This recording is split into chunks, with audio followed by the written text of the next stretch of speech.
श्री स्वामी समर्थ. कार्तिक अमावस्येच्या दिवशी पितरांना शांती मिळावी यासाठी काही खास महत्त्वाचे उपाय. या दिवशी नदीत स्नान करणे, अन्नदान, वस्त्रदान आणि दीपदान करणे शुभ मानले जाते. 2025 मध्ये कार्तिक अमावस्या 20 नोव्हेंबर 2025 रोजी आहे. पितरांसाठी सेवा आणि विधी. तर्पण आणि पिंडदान.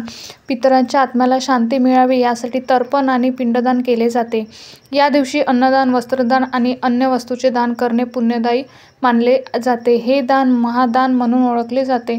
दिवे लावणे, दीपदान हे देखील शुभ मानले जाते आणि या दिवशी ते केले जाते. तसेच इतर महत्त्वाच्या गोष्टी या दिवशी केल्या जातात, जसे की लक्ष्मी आणि गणेशाची पूजा केली जाते. या तिथीला दीपावली हा सण साजरा केला जातो. येत्या 20 नोव्हेंबरला म्हणजेच गुरुवारी आलेली आहे कार्तिक अमावस्या. प्रत्येक महिन्यामध्ये अमावस्या तिथी ही येत आहे. प्रत्येक अमावस्येचं महत्त्व हे वेगवेगळं देखील असते. कार्तिक महिन्यात येणाऱ्या अमावस्येला विशेष महत्त्व दिले जाते, कारण हा संपूर्णच महिना अत्यंत शुभ मानला जातो. या महिन्यामध्ये भगवान श्रीहरी विष्णूची सेवा उपासना केली जाते आणि म्हणून या अमावस्येला सुद्धा एक विशेष असं महत्त्व दिलं गेलं जातं. कार्तिक अमावस्येच्या दिवशी भगवान विष्णूची आणि माता लक्ष्मीची आणि श्री गणेशाची पूजा केली जाते. या दिवशी केलेली पूजा आणि उपवास विशेष फलदायी मानला जातो. अशा या कार्तिक अमावस्येचा प्रारंभ हा बुधवारी सकाळी 9:43 होत आहे आणि या अमावस्येची समाप्ती 20 नोव्हेंबरला म्हणजे गुरुवारी दुपारी 12:16 होत आहे आणि म्हणून उदय तिथीनुसार आपल्याला ही कार्तिक अमावस्या 20 नोव्हेंबरला म्हणजेच गुरुवारी साजरी करायची आहे. ज्योतिषशास्त्रानुसार हिंदू धर्मातील प्रत्येक दिवसाचे महत्त्व वेगळे आहे. त्याचप्रमाणे प्रत्येक महिन्यात येणारी अमावस्या ही देखील खास मानली जाते. अशाच कार्तिक महिन्यातील अमावस्येला एक वेगळंच महत्त्व आहे. कार्तिक धार्मिक मान्यतेनुसार अमावस्येच्या दिवशी पूर्वज मृत्यू लोकातून पृथ्वी तलावावर येतात. त्यामुळे पितरांसाठी तर्पण, पिंडदान आणि श्राद्ध इत्यादी केलं जातं. त्यामुळे पितृदोष नाहीसा होऊन इतरांचा आशीर्वाद मिळतो. हा दिवस अत्यंत महत्त्वाचा असल्यामुळे या दिवशी काही प्रभावी उपायसुद्धा केले जाते. आजच्या या व्हिडिओमध्ये आपण अतिशय एक प्रभावी उपाय पाहणार आहोत. या कार्तिक अमावस्येच्या दिवशी आपल्याला दही भाताचा हा एक उपाय करायचा आहे. हा उपाय केल्याने 100 पिढ्यांचा पितृदोष हा नष्ट होईल आणि फक्त 24 तासातच घरातील घडा, नजर, बाधा, दारिद्र्य, अडचणी, संकटे दूर होतील. घराची, मुलांची, पतीची अगदी भरभरून प्रगती होईल.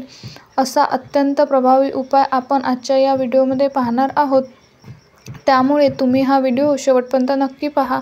चॅनलवरती नवीन असाल तर सबस्क्राईब करा आणि व्हिडिओला एक लाईक करून कमेंटमध्ये श्री स्वामी समर्थ नक्की लिहा किंवा जय महालक्ष्मी असं नक्की लिहा. अमावस्या म्हटलं की बरेच लोक खूप घाबरतात की अमावस्या हा दिवस वाईट आहे, परंतु अमावस्या हा वाईट नाही. या दिवशी नकारात्मक शक्तीचा प्रभाव हा इतर दिवसांपेक्षा जास्त असतो आणि म्हणून आपल्याला हा जो दिवस आहे तर हा वाईट वाटतो. परंतु खरं तर या दिवशी आपण आपल्या घरात असणारी नकारात्मक इडा, नजर, बाधा, दारिद्र्य, पितृदोष दूर करण्यासाठी काही प्रभावी उपाय जर केले तर ते खूप प्रभावी ठरत असतात. या उपायांचा आपल्याला निश्चित फळ प्राप्त होते. तर हा उपाय आपल्याला आपल्या घरातील प्रखर पितृदोष हा दूर करण्यासाठी करायचा आहे. आता पितृदोष म्हणजे नक्की काय? तर एखाद्या व्यक्तीच्या मृत्यूनंतर कायद्याने अंतिम संस्कार केले गेले नाही किंवा त्या व्यक्तीचा अकाली मृत्यू झाला तर त्या व्यक्तीशी संबंधित कुटुंबाला पितृदोषाचा सामना करावा लागतो. आणि पितृदोष हा फक्त एका पिढीचा लागत नाही, तर आपल्याला 3 पिढ्यांचा किंवा 7 पिढ्यांचा पितृदोष जो आहे तर तो लागत असतो. पितृदोष हा पिढ्या चालू असतो आणि यामुळे आपल्याला आपल्या घरामध्ये अनेक संकटं, अडचणी येत असतात. जसे की बघा, अनेक उपाय करूनही एखाद्या व्यक्तीला संतानप्राप्ती जी आहे तर ती होत नाही किंवा जन्माला आलेली मुलं मंद, अपंग वगैरे असतात. नाहीतर मुलं जन्माला येताच ते मरण पावतात. घरात किंवा कुटुंबात एखाद्या व्यक्तीचा अकाली मृत्यू होणे किंवा अपघात होणे, कुटुंबाला लहान सहान गोष्टीवरून वाद होणं, व्यसन किंवा चुकीच्या माणसाची संगत लागणं, तसेच पितृदोषामुळे व्यवसाय आणि नोकरीमध्ये सुद्धा आलेले नुकसान होते. उद्योग व्यवसाय चांगला चालत नाही, मनासारखी नोकरी मिळत नाही, तसेच घरात राहणाऱ्या लोकांमध्ये एखाद्या गोष्टीवरून सतत वादविवाद, कलह होतं, त्याला सुद्धा पितृदोष हा कारणीभूत असू शकतो. तसेच घरामध्ये सतत आजारपण असणे, आलेला पैसा हा आजारपणामध्ये निघून जाणे, तसेच घरामध्ये लग्नाच्या वयाचे मुलं-मुली असताना, भरपूर शिकलेले असताना, परंतु त्यांचा विवाह योग हा जुळून येत नाही किंवा विवाह योग जुळून आला तरीही लग्नानंतर घटस्फोटापर्यंत गोष्टी जाऊन पोचतात, याला सुद्धा पितृदोष हा कारणीभूत असू शकतो. आणि जर तुमच्याही घरामध्ये यासारख्या अडचणी असेल आणि या अडचणीतून तुम्हाला मार्ग हवा असेल तर या कार्तिक अमावस्येला हा उपाय तुम्ही अवश्य करा. आता 2 दिवस ही अमावस्या असणार आहे, यामुळे हा उपाय देखील तुम्ही 2 दिवसामध्ये कधीही करू शकता. जसे की 19 नोव्हेंबर बुधवार आहे. बुधवारी या अमावस्येचा प्रारंभ सकाळी होणार आहे, यामुळे हा उपाय तुम्ही बुधवारच्या रात्री सुद्धा करू शकता. बुधवारी तुम्हाला हा उपाय करणे शक्य झाले नाही तर तुम्ही गुरुवारच्या दिवशी रात्री हा उपाय केला तरीही चालेल. आता हा उपाय आपल्याला रात्री झोपण्यापूर्वी करायचा आहे. जेव्हा तुमच्या घरातील सर्व सदस्यांचं जेवण होईल आणि जेव्हा सगळे झोपायला जातील तर त्या अगोदर तुम्हाला 10-15 मिनिटात हा उपाय करायचा आहे. उपाय करण्यासाठी आपल्याला 1 वाटीभर भात शिजवायचा आहे. हा भात शिजवताना तांदूळ हा आपल्याला धुवून घ्यायचा नाहीत. यामध्ये कुठलाही प्रकारचं तेल, तूप किंवा मीठ हे टाकायचं नाही. आळणी आपल्याला भात शिजवायचा आहे. उपाय करण्यासाठी तुम्हाला तुमच्या घरात शिळा भात असेल किंवा तुमच्या जेवणामधला भात उरलेला असेल तर तो चुकूनही वापरायचा नाही आहे. एक चांगला आपल्याला वाटीभर भात हा शिजवायचा आहे. यानंतर हा भात तुम्हाला एका पत्रावळीवरती किंवा एखाद्या पुट्ट्यावरती काढून घ्यायचा आहे किंवा तुमच्याकडे एखादा द्रोण असेल तर त्या द्रोणमध्ये सुद्धा तुम्ही हा भात घेऊ शकता.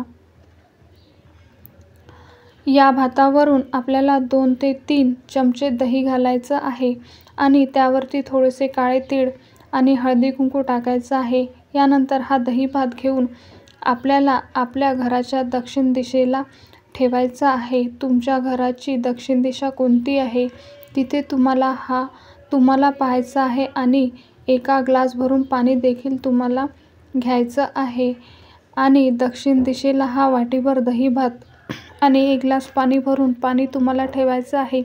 यानंतर दोन्ही हात जोडून तुम्हाला तुमच्या पितरांचं नामस्मरण करायचं आहे. पितरांचे तुम्हाला नाव माहीत नसेल त्यांची नावे घ्यायची आहे. पितरांचं नाव तुम्हाला माहीत नसेल तर ओम पितृदेवताय नमः असं म्हणायचं आहे. तुमचं काही चुकलं असेल तरी क्षमा याचना करायची आहे. यापुढे आम्ही तुमची सेवा करू, आम्ही तुम्हाला विसरणार नाही अशी मनोभावे प्रार्थना करायची आहे. कुटुंबातील सर्व सदस्यांची या दक्षिण दिशेला पितराचे नामस्मरण करून दर्शन करायचं आहे आणि यानंतर हा भात तिथून तुम्हाला उचलायचा आहे आणि आपल्या घरातील प्रत्येक भिंतीवर तुम्हाला तो टच करायचा आहे. टच केल्यानंतर आपल्याला घरामध्ये जर लहान मुलं असेल, हट्टीपणा करत असेल, चिडचिडेपणा करत असेल, तर सांगितलेलं ऐकत नसेल, वाईट व्यसनी मुलं गेलेले असेल, लग्न-विवाह योग यांचा जुळून येत नसेल किंवा घरातल्या पती-पत्नीची प्रगती होत नसेल, व्यवसाय चांगला चालत नसेल, यामुळे घरातील प्रत्येक व्यक्तीवरून तुम्हाला हा दही भात उतरवून घ्यायचा आहे. घरात आजारी व्यक्ती असेल तर त्या व्यक्तीवरून सुद्धा उतरून घ्यायचा आहे. घराच्या मुख्य दरवाजावरून सुद्धा 7 वेळा तुम्हाला वरपासून ते खालपर्यंत 7 वेळा उतरून घ्यायचा आहे आणि यानंतर हा दही भात आपल्याला आपल्या घरात अंघोळीच्या बाथरूममध्ये ठेवायचा आहे. रात्रीच्या वेळी अंघोळीच्या बाथरूममध्ये कुणीही वापरत नाही तर तिथे जिथे कुठे जागा असेल तिथे हा आपल्याला दही भात रात्रभर आपल्या घरातच ठेवायचा आहे. जर तुमच्या अंघोळीच्या बाथरूम आणि टॉयलेट हे एकत्र असेल तर खिडकीमध्ये किंवा एखाद्या भांडं तुम्ही पालथं घालून त्यावर हा दही भात ठेवू शकता. रात्रभर हा दहीभात तसाच ठेवायचा आहे. दुसऱ्या दिवशी सकाळी घरातल्या एखाद्या सदस्याने लवकर उठायचं आहे. उठल्यानंतर तो दहीभात आणि ते पाणी जे आहे तर ते घेऊन तुम्हाला घराच्या बाहेर जायचं आहे. बाहेर गेल्यानंतर ते पाणी तुम्हाला बाहेर फेकायचं आहे आणि तो दहीभात हा तुमच्या घराच्या अंगणात किंवा तुमच्या घराच्या आजूबाजूला जिथे कुठे जागा असेल तिथे तुम्हाला ठेवून द्यायचं आहे. तिथे येणारे कुत्रे किंवा कावळे पक्षी येऊन तो दहीभात खाऊन जातील. यानंतर तुम्हाला सरळ घरी यायचं आहे आणि अंघोळ करून जी काही तुमची कामे असेल ती तुम्हाला करायची आहे. उपाय करत असताना एक महत्त्वाची गोष्ट तुम्हाला लक्षात ठेवायची आहे. घरातील जो पण व्यक्ती हा उपाय करणार आहे त्या व्यक्तीने हा उपाय करत असताना कुणाशीही बोलायचं नाही. जेव्हा दहीभात हा तुम्ही दुसऱ्या दिवशी घराच्या बाहेर ठेवणार आहे त्यावेळी सुद्धा कुणाशी बोलायचं नाही. मागे फिरून पाहायचं नाही. सरळ तुम्हाला घरी येऊन अंघोळीला जायचं आहे. तर असा एक छोटासा उपाय तुम्ही तुमच्या घरामध्ये नक्की करा. हा उपाय केल्याने किती प्रखर पितृदोष हा तुमचा नष्ट होईल. तुमच्यावरती पितृ प्रसन्न होतील आणि तुम्हाला सुखी संसाराचे आशीर्वाद देतील. घरातील सर्व अडचणी, दोष, इडापिडा, नजरबाधा ही कायमची दूर होईल. त्याचबरोबर या दिवशी तुम्ही पितृदोष दूर करण्यासाठी गरुड पुराणाचे सुद्धा पठण करा. गरुड पुराणाचे पठण केले तर पितरांच्या आत्म्याला खूप शांती मिळते. तसेच भगवान विष्णूच्या कृपेने मोक्षप्राप्ती होते.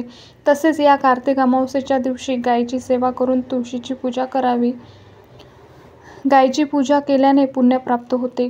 तुळशीच्या कृपेने अनेक संकट दूर होतात. कुटुंबात धन, सुख आणि समृद्धी येते. तर असे हे उपाय तुम्हाला करायचे आहे. व्हिडिओ तुम्हाला आवडला असेल, व्हिडिओतील माहिती उपयुक्त वाटली असेल तर व्हिडिओला एक लाईक नक्की करा आणि चॅनलला सबस्क्राईब करून आम्हाला प्रोत्साहित करा. तसेच आपण सर्वांनी हा व्हिडिओ संपूर्ण पाहिल्याबद्दल आपण सर्वांचे मनपूर्वक आभार. श्री स्वामी समर्थ.